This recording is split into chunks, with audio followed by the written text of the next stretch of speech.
नमस्कार दोस्तों, स्वागत है आपका अपने यूट्यूब चैनल सत्येंद्र क्लासेस में।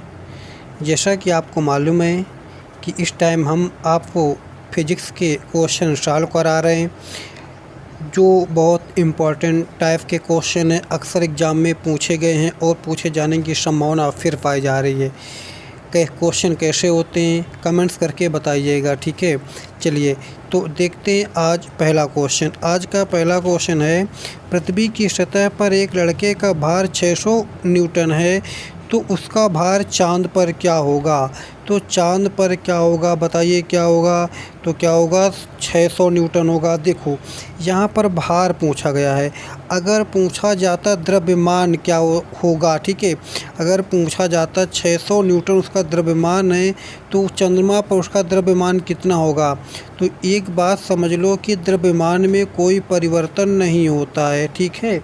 और भार में परिवर्तन क्यों होता है, क्योंकि जो चंद्रमा का गुरुत्वीय त्वरण है पृथ्वी के गुरुत्वीय त्वरण का 1/6 है, ठीक है। कितना है, 1/6। अब अगर बात आ जाए गुरुत्वीय त्वरण की, तो जो गुरुत्वीय त्वरण का मान होता है ये ध्रुवों पर अधिकतम होता है। पृथ्वी पर जो हो, अगर पूछा जाए कि पृथ्वी पर गुरुत्वीय त्वरण का मान अधिकतम कहाँ होगा, तो कहाँ पर होता है, ध्रुवों पर होता है।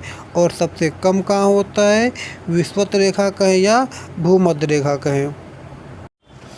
अगला क्वेश्चन, रडार का उपयोग किस लिए किया जाता है। रडार, ठीक है। रडार का उपयोग किस लिए किया जाता है, तो किस लिए किया जाता है, इसका उपयोग जो ये आपके एयरपोर्ट वगैरह होते ना, वहाँ पर ये रडार लगा होता, ठीक है।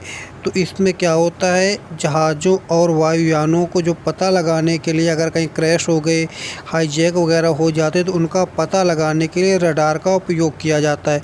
तो क्या सही होगा, सी नंबर, ठीक है। अब रडार की बात आती है कि रडार का अगर पूरा नाम पूछा जाए, तो रडार का पूरा नाम क्या होता है। तो क्या होता है, रेडियो डिटेक्शन एंड रेंजिंग। क्या होता है, रेडियो डिटेक्शन एंड रेंजिंग, ठीक है। अगला क्वेश्चन, ग्रीष्म काल में हमें सफ़ेद वस्त्र धारण करने की सलाह दी जाती है, क्यों। मालूम है आपको, बताएंगे, चलिए बताते हैं। तो क्यों, क्योंकि जो सफ़ेद कपड़े होते हैं वो क्या करते हैं, ताप का बहुत कम अवशोषण करते हैं, ठीक है ना। और ठंडियों में सफ़ेद कपड़ा लोग नहीं पहनते, क्यों। आपने साइंस में पढ़ा होगा किरचॉफ का नियम। किसका नियम पढ़ा है, किरचॉफ का नियम। तो किरचॉफ जी ने क्या बताया था, इन्होंने बताया था कि अच्छे अवशोषक अच्छे उत्सर्जक होते हैं।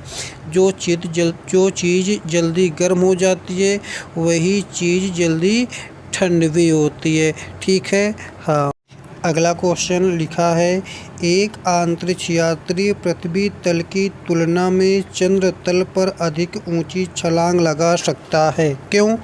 क्योंकि आपको अभी बता दिया गया है कि जो चंद्रमा का गुरुत्वाकर्षण बल है वो पृथ्वी के गुरुत्वाकर्षण बल के 1/6 है। इसी की वजह से क्या होता है, वो अधिक छलांग लगा सकता है, ठीक है। इसी की वजह से वहाँ पर भार में भी परिवर्तन होता है, द्रव्यमान में नहीं होता। अगला क्वेश्चन, चुंबकीय कंपास की सुई किस ओर इंगित करती है। बताना है कि कौन सी दिशा की ओर ये इंगित करती है, ठीक है। तो क्या होता है, किधर इंगित करती है, ये चुंबकीय उत्तर व चुंबकीय दक्षिण की ओर इंगित करती हैं।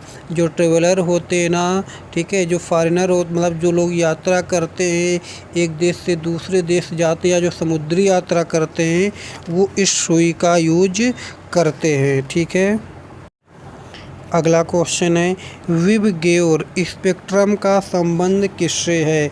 तो आपको बताना है किससे है, तो इसका संबंध है प्रकाश से। अब पूछा जाता है क्वेश्चन कि जो इंद्रधनुष बनता है उसमें बीच में कौन सा रंग होता है। तो देखो यहाँ पर कौन सा है, ग्रीन। तो बीच में कौन सा होता है, ग्रीन होता है। अब एक बात और पूछी जाती है कि प्रकाश जो है, जो इंद्रधनुष है, उसमें किस रंग का तरंगदैर्ध्य सबसे अधिक होता है? तो सबसे अधिक किसका होता है? रेड का होता है। और सबसे कम किसका होता है? वायलेट का होता है। ठीक है। और देखो, इसका जो प्रकीर्णन है रेड का, वो सबसे कम होता है, और सबसे अधिक किसका होता है? वायलेट का होता है। यानी कि ये दोनों एक दूसरे के एंटी हैं। इसका तरंगदैर्ध्य अधिक होता है, इसका तरंगदैर्ध्य कम होता है, इसका प्रकीर्णन कम होता है, इसका प्रकीर्णन अधिक होता है। अगला क्वेश्चन, एक खींचे गए रबड़ बैंड में किस प्रकार की ऊर्जा निहित होती है? तो आज हम आपको क्लियर करा रहे हैं कि स्थितिज ऊर्जा और गतिज ऊर्जा क्या होती है। ठीक है। तो पहले इसको समझते हैं। इसमें पूछा है रबर बैंड में कौन सी ऊर्जा है, तो कौन सी है? स्थितिज ऊर्जा। कौन सी ऊर्जा है आपकी? स्थितिज ऊर्जा। ठीक है। अब देखो, जैसे कि कंफर्म कैसे होगा, तो यानी कि ये बात समझ लो, अगर गति के कारण किसी वस्तु में कार्य करने से जो ऊर्जा होती है गति के कारण, वो होती है गतिज। जैसे कि चलते हुए पंखे में कौन सी होती है? गतिज होती है। ठीक है। अगर हम कोई पत्थर फेंक देते तो उसमें कौन सी है? गतिज, क्योंकि वो गति कर रहा है। ठीक है। अगला क्वेश्चन, तेल दीप में बत्ती का तेल ऊपर किसके कारण चढ़ता, बताना आपको। तो किसके कारण चढ़ता? जैसे कि हम पेन से लिखते हैं, जो बॉल पॉइंट पेन होता है, जो ऊपर चढ़ता है, तो किसके कारण ऊपर चढ़ता है? वही कारण यहाँ पर होता है। क्या होता है? केशिका क्रिया होती है। ठीक है। अगला क्वेश्चन है, निम्न में कौन सा आइंस्टीन के द्रव्यमान ऊर्जा संबंध को बताता है? ठीक है। तो कौन सा बताता है? चलिए बताइए। तो कौन सा बताता है? E बराबर mc²। E होती है एनर्जी, m होता है द्रव्यमान, c प्रकाश का वेग। ठीक है। और आपको बता दें, आइंस्टीन जी ने 1905 में प्रकाश का क्वांटम सिद्धांत दिया था। इन्होंने बताया था जो प्रकाश है, ये छोटे छोटे कणों के बंडलों से मिलकर बना होता है। ठीक है। जिसे क्वांटा कहते हैं। तो इन्होंने क्या किया था? 1905 में क्वांटम सिद्धांत। कब? 1905 में इन्होंने क्वांटम सिद्धांत पारित किया था।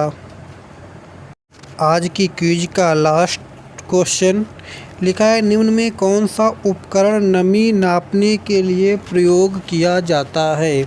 तो देखो, जो हाइड्रोफोन होता है, इसके द्वारा जो पानी में ध्वनि होती है उसको सुना जाता है।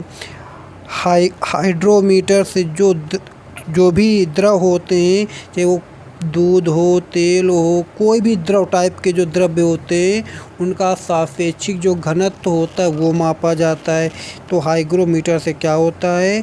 जो हमारे एटमॉस्फेयर में, वायुमंडल में जो नमी है, उसको नापने के लिए प्रयोग किया जाता है। आज के क्वेश्चन कैसे रहे कमेंट्स करके ज़रूर बताइएगा। धन्यवाद।